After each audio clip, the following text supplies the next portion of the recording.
Na sasa nikuulize, ushawahi jiuliza kwa nini maombi ya usiku hufanya kazi sana kuliko ya mchana? Kwani maombi ya usiku, kama hujui, yanaweza fanya kazi sana kuliko maombi ya mchana. Kwa dakika chache mno, nataka tuangazie kwa nini hili hufanyika. Huenda linamaanisha Mungu anakuanga busy, au huwa amelala mchana, usiku ndio ametega masikio.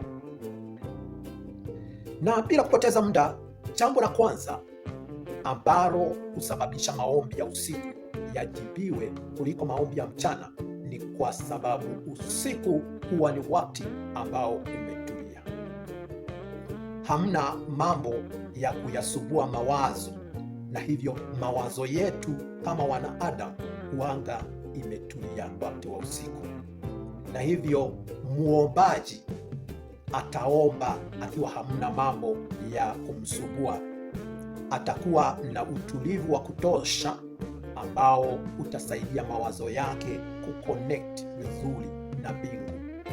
Wakati wa usiku hamna watu wanakusubua, hamna makelele mingi, hamna shughuli ambazo zinaendelezwa au zinafaa kuendelezwa, na hivyo unakuwa una wakati wako mzuri ambao unakuharakishwa na wakati ambao mawazo yako yataweza kufocus vizuri. Na jambo la pili ambalo husababisha maombi yako ya usiku kumfikia Mungu na kujibiwa haraka sana ni sababu wakati ule roho huwa imetulia. Unajua, kuna kitu hufanyika kwa roho ya mwanadamu wakati wa usiku, wakati ambao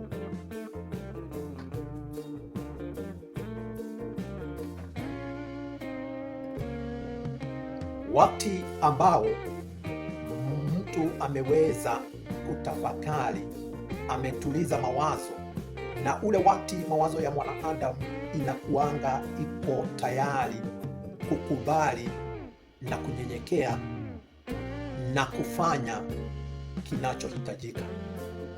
Kumbuka, maombi sio tu kuagiza vitu, na hivyo huenda hata wakati ule unaomba Roho wa Mungu akuzungumzie.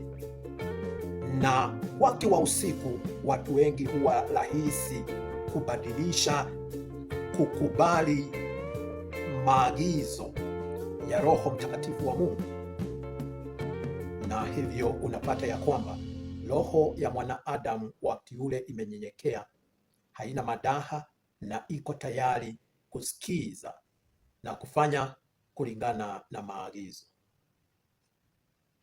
Vilevile inajulikana vyema sana kwamba hata tangu kitambo, kulingana hata na Biblia, wakati mwingi Mungu aliwaongelesha watu wakati wa usiku. Huenda kupitia ndoto, kupitia maono, kupitia hata sauti na kupitia pia ishara mbalimbali. Na hivyo usiku huwakilisha vulnerability, na Mungu hupenda sana watu ambao wako vulnerable.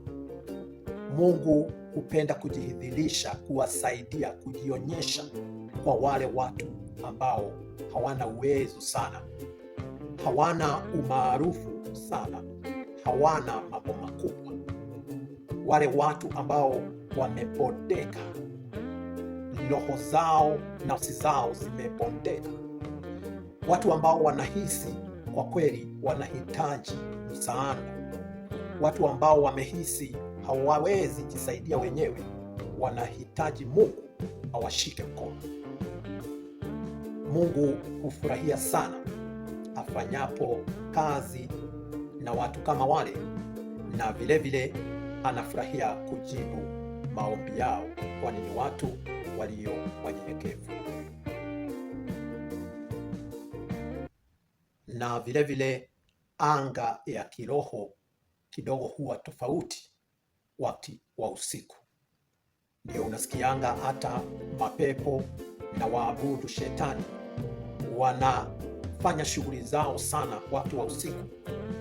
Wakati ule anga ya kiroho huwa tofauti sana na mchana, na hivyo iwapo utakuwa katika maombi wakati upande ule mwingine kule gizani kuna shughuli nyingi ambazo zinaendelezwa za shetani, basi maombi yako yanaweza kuwa na nguvu nyingi na utingize ngome za shetani, kwani uwezapo kukabiliana na jambo wakati ule ule ambao inafanyika, uanga una nafasi kubwa ya kuishinda kuliko kuja kukabiliana nayo baada ya kuwa ilishafanyika kitambo.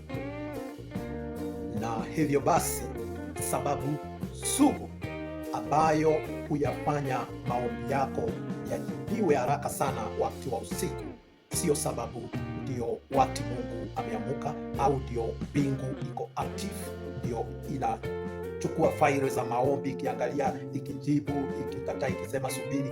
La hasha, ni sababu tu huo ni wakati ambao ni mtulivu, wakati mtu anaweza focus, anaweza connect vizuri na mbingu, wakati hakuna disruption, hakuna disturbance, wakati ambao pia moyo na nafsi ya mwanadamu huanga inanyenyekea, inakuwa nyororo na tena ya kukubali haraka. And so it's all about the atmosphere, ile hali venye iko, na si upande wa Mungu bali upande wetu sisi wanadamu. Tuko katika hali gani kiroho, na mazingira iko vipi, na tuna connect vipi na mbingu? Kwani ukiona hata mtu anajipea watu wake usiku waombe, yule ni mtu ako serious na chenye anafanya. Na ni kama tu hata sisi wenyewe wanadamu, iwapo tunataka kulizungumzia jambo na tulipangie usiku, tunaweza lizungumzia vizuri tukiwa tumetulia, tukiwa na wakati wa kutosha, tukiwa hatuna mambo mengi ambayo yanatusumbua hapa na pale. Lakini ijaribu mchana, kidogo kidogo unaitwa huku, kidogo kidogo unakumbuka kazi, kidogo kidogo unakumbuka kujafanya hili na lile. Na hivyo ndivyo tu ilivyo kati ya mazungumzo yetu na Mungu. Na wakati umezungumza vizuri, umejielezea vema kwa Mungu, atakuelewa vizuri na wewe pia utamwelewa vizuri, na hivyo ndivyo utapokea jibu la ombi lako haraka.